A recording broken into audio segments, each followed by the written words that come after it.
Well, it goes back a long time now, because about 15 years ago I had some various lumps and bumps that kept popping up, and they kept sort of trying to diagnose them and just said I'd be one of those lumpy bumpy sort of a people.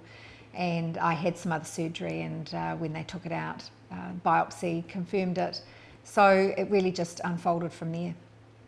Well, I think once I settled into it and I understood, I developed a bit of a philosophy about what it meant to live with lymphoma without really knowing what it meant if I was going to get really aggressively sick. Life just had to carry on. I had 3 young children. They were aged between 3, 5 and 7. I was on my own and working and just really trying to carry on. So I think once I developed that philosophy about what it meant and get on and enjoy life regardless, that was fine. I think that's got to be part of your philosophy about life generally. Take what you get and just make the most of every day. Well, the first time that I came into sort of an aggressive phase was about 4 years later. So that was in 2000 now, so that's 11 years ago. It's hard to believe. And in that aggressive phase, I became very acutely sick but increasingly over a few months. And in that time frame, suddenly it dawned on everybody what was going on.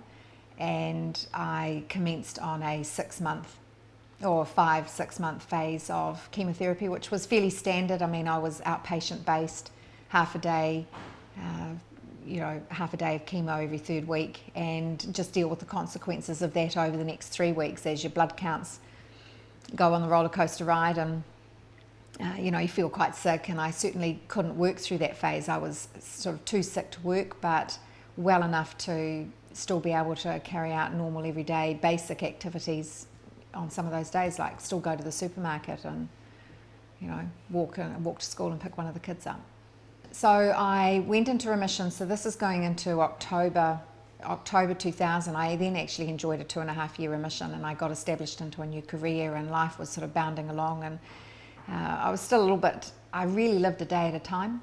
I don't think it would be fair to say I even went a month at a time. So it took me a long time to get the confidence to think long term and about anything really.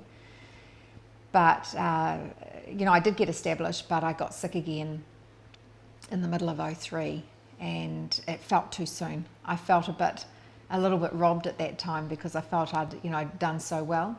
But again, I just had to get my head around that and develop a philosophy about what this might mean. I was in there 5 days a week, 16-hour days, hooked up, literally 16-hour days, hooked up to the chemo.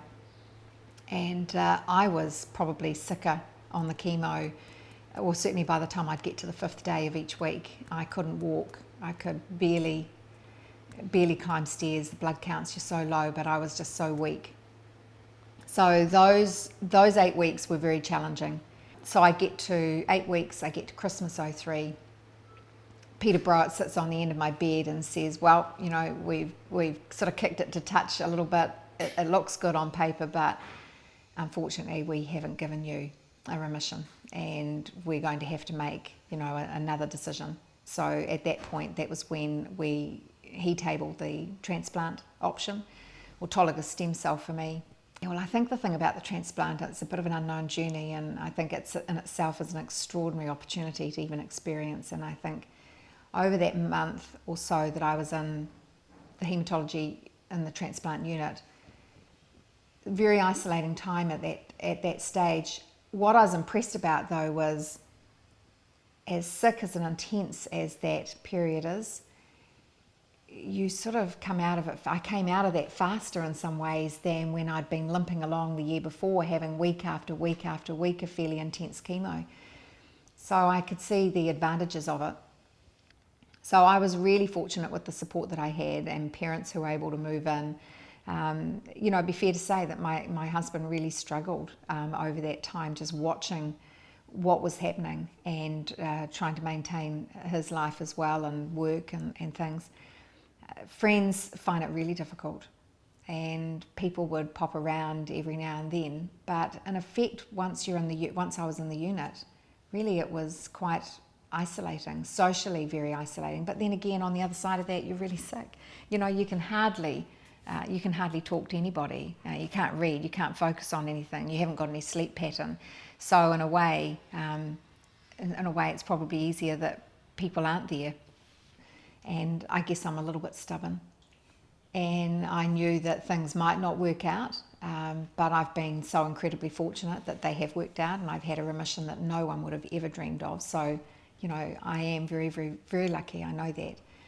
But I think I would sort of think about the things that I love the most, and, you know, it isn't about travelling in the Greek Isles or going off on some trip or material things. All I really wanted to do was be able to be well enough to go home and make a cup of tea. I couldn't even lift a kettle, you know, so take the kids to athletics, drive them around, do the things that I actually thought I hated the most, like going to the supermarket. Actually, they were the things I wanted the most to be able to do, and it grounded me enormously to know that to know that those are the things I want to do, that the minutiae of life is way more important than than you think it is. I can't complain. I've had this remission now for 7 years. And for anyone who's about to embark on this journey and they're wondering, you know, should I, shouldn't I went through all of that. I nearly, I did think about not doing it. And if I hadn't had the trust and faith that I did in the team, then maybe that would have been a different outcome. But to be able to enjoy good health, have a normal life, be running my own business, and my kids are now, pretty much all grown up, having been diagnosed initially when the youngest was only 3, and she's now at university and not living at home anymore. And I think about that period of time, how lucky I am, and that the treatments allow us to, survive this long. And, I think just make the most of every day. It's just worth it. It's so worth it. Well, I had a broken hip, and I noticed that when my hip was recovering that I had a lump in my groin, and initially I put it down to the fact that I had that I was sort of walking on one leg more than the other, and I thought it might have been just a bit of a muscle imbalance. But when I recovered from the broken hip, I found that it was still there, so I went off to the doctor, and it was originally diagnosed as a hernia, but my GP followed up on the notes that were sent through to her and basically sent me in for some tests, some blood tests, and from that point it was diagnosed as being a form of non-Hodgkin lymphoma, and at that point the specialists at the hospital got hold of it, and it was just basically I got a phone call and they said, I remember saying to the specialist, I'll make an appointment to come and see her, and she said, no, you come in right now. And I remember sort of being a day after that, I was in hospital and starting chemo. So once the diagnosis was done, there was no mucking around, and straight into chemo. Yeah, my wife was pretty devastated. Took us about 3 days to deal with it, and I sort of assumed that through amongst the family that they were all quite sort of shocked, especially when someone who's was quite fit and active and healthy, coming down with something like this was probably, I think the shock was that I was probably considered the last candidate was to end up with a cancer. It was, because of the sort of lifestyle I lead, basically. I think the first sort of probably 6 months wasn't too bad, because I balanced, like the time I was out of hospital, I tried to keep fit, and I tried to keep eating as much as I could to try and stop me from losing weight and losing condition. But the last month when I had the high dose rituximab chemo, it was pretty scary, and I thought I wasn't going to come through that, but then within days everything come right, and and it's sort of been 2 months out of hospital now, and and I'm sort of feeling pretty much getting close to how I felt before I went in.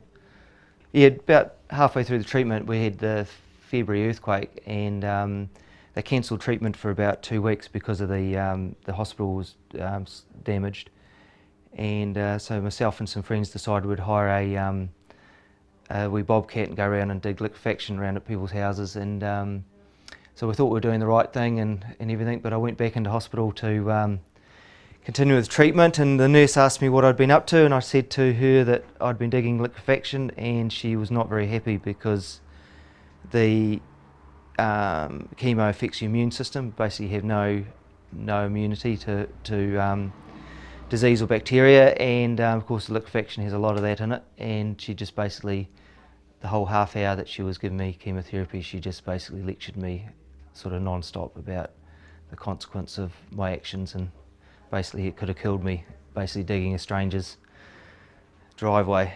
And so yeah, I took that on board.